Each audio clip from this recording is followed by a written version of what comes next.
A lo largo de la Edad Moderna, tres movimientos intelectuales predominaron: el Renacimiento en los siglos XV y XVI, el Barroco del siglo XVI al XVIII y la Ilustración en la segunda mitad del siglo XVIII. Es de llamar la atención que el Renacimiento y la Ilustración eligieran su propio nombre. Y es que en la Edad Moderna, la actitud de hombres y mujeres se orientó a tratar de construir el mundo. Por primera vez, el ser humano hizo suya la tarea de transformar la realidad, sin atenerse a aceptar los designios de Dios y la obra de la casualidad. Durante el medievo, hubo en Europa repetidos esfuerzos por impulsar la cultura a través de la recuperación del legado de Roma. Aquellos movimientos intelectuales pueden llamarse renacimientos o resurgimientos, ya que fijaron su mirada en el pasado y no en el desarrollo de una nueva ruta intelectual. Los frutos de estos esfuerzos fueron abundantes. Se fundaron las primeras escuelas y se resumió el saber humano en 7 materias: la gramática, la retórica, la dialéctica, la aritmética, la geometría, la astronomía y la música. Asimismo, se fundaron las primeras universidades. En el siglo XV sobrevino el Gran Renacimiento, que abrió la puerta a la Edad Moderna. Este intenso movimiento intelectual comenzó con la caída de Constantinopla en poder de los turcos en el año 1453. Entonces dejó de existir el Imperio Romano de Oriente. Gran parte de los romanos de Oriente tuvieron que emigrar hacia Europa. Las rutas de comercio con China y con otros países asiáticos más lejanos se interrumpieron súbitamente. Aquella gente llevó consigo el conocimiento de la cultura grecorromana y del mundo islámico. El Renacimiento abarcó todos los aspectos de la cultura, mezclando la admiración por la antigüedad grecorromana con el anhelo de cambio. Como resultado, se crearon nuevas ideas y estilos que adoptaron un carácter distinto en las diferentes regiones europeas. Durante la Edad Moderna se buscó el conocimiento en 2 fuentes principales: la palabra escrita y la naturaleza. Recibían igual atención 2 clases de escritos: los que atendían a la palabra de Dios, es decir, la Biblia, y los que atendían a las ideas humanas. Surgió así el humanismo, tan característico de la Edad Moderna y cuyo interés se concentró en el estudio de las obras de los antiguos griegos y romanos. El Renacimiento también trajo consigo nuevas formas de ver la religión. Se confrontaron los planteamientos de la Reforma Protestante del cristianismo y los de la Contrarreforma Católica. Los protestantes se esforzaron en examinar y comprender personalmente los libros sagrados en lugar de restringirse a la interpretación que de ellos hicieron los padres de la Iglesia. Entre protestantes y católicos se desarrollaron sangrientas guerras que dividieron pueblos y familias y que terminaron sin el triunfo de alguna creencia en particular. Finalmente, aunque persistió la intolerancia, se extendió la idea de que la coexistencia entre los puntos de vista diferentes era la única salida para la convivencia humana. Los renacentistas estudiaron la naturaleza de manera directa. Los puntos de vista de las autoridades dejaron de ser referencias definitivas para el conocimiento. Su lugar fue ocupado por la reflexión y la observación. Poco a poco y en varios frentes, una nueva idea de la ciencia se fue gestando. En Italia destacó Leonardo da Vinci, artista, ingeniero y anatomista. Nicolás Copérnico, sacerdote y astrónomo polaco, sentó las bases de una nueva imagen del universo con el Sol como centro.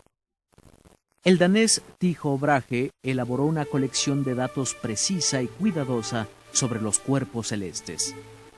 En las matemáticas, el Renacimiento impulsó el uso generalizado de los números decimales y la invención de los logaritmos. Hubo también avances considerables en el estudio del cuerpo humano, como puede observarse en las láminas anatómicas de Andrés Vesalio. Tal vez el periodo más característico de la Edad Moderna sea el Barroco, que abarca más de 200 años. A lo largo de esta etapa, posterior al Renacimiento, los europeos abandonaron un poco la antigüedad grecolatina y se concentraron en la defensa de sus valores. En otras palabras, pusieron al pasado en una perspectiva más justa con respecto al presente. Los autores que participaron en este movimiento empezaron a escribir con mayor frecuencia en la lengua de cada país, dejando atrás el uso del latín. De esta manera, buscaban llegar a un público cada vez mayor. En la política surgió el absolutismo. Se consolidaron extensos imperios coloniales y se estableció un delicado equilibrio entre las potencias. Continuaron las guerras violentas y los reinos buscaron hacerse fuertes, aún a costa de los demás. Para las mujeres en la época barroca también fue difícil adquirir una educación avanzada. A pesar de este problema, muchas destacaron en varios campos del saber y de las artes. En la pintura sobresalieron Artemisa Gentileschi, Luisa Moillon y Clara Peters. En la literatura, Sor Juana Inés de la Cruz, Afra Ben y Madame Guyon. La ciencia se nutrió también de talentosas intelectuales como María Agnesi y Laura Bassi. Sin embargo, debido a la poca aceptación del saber femenino y a las dificultades que había para su desarrollo y difusión, es de los grandes hombres de los que se habla en el arte, la ciencia y el pensamiento barroco. Durante este periodo, la actividad científica fue bastante intensa. Blaise Pascal creó la primera calculadora en la historia de la humanidad y enunció las leyes de la estática de los cuerpos. Dominó áreas del saber como las matemáticas, la física y la filosofía. René Descartes, un hábil matemático francés, examinó profundamente el pensamiento humano, el razonamiento científico y la manera en que el hombre adquiere conocimiento. A él se debe la forma en que construimos el plano de las representaciones geométricas con base en dos ejes, llamados cartesianos, en honor a este científico. Gottfried Leibniz inventó el cálculo infinitesimal. Pero uno de los científicos más talentosos del barroco y quizá de todos los tiempos fue Isaac Newton.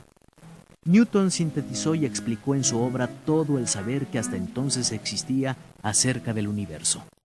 Enunció la ley de la gravitación universal y fue el primero en demostrar la descomposición de la luz blanca en los colores del arco iris.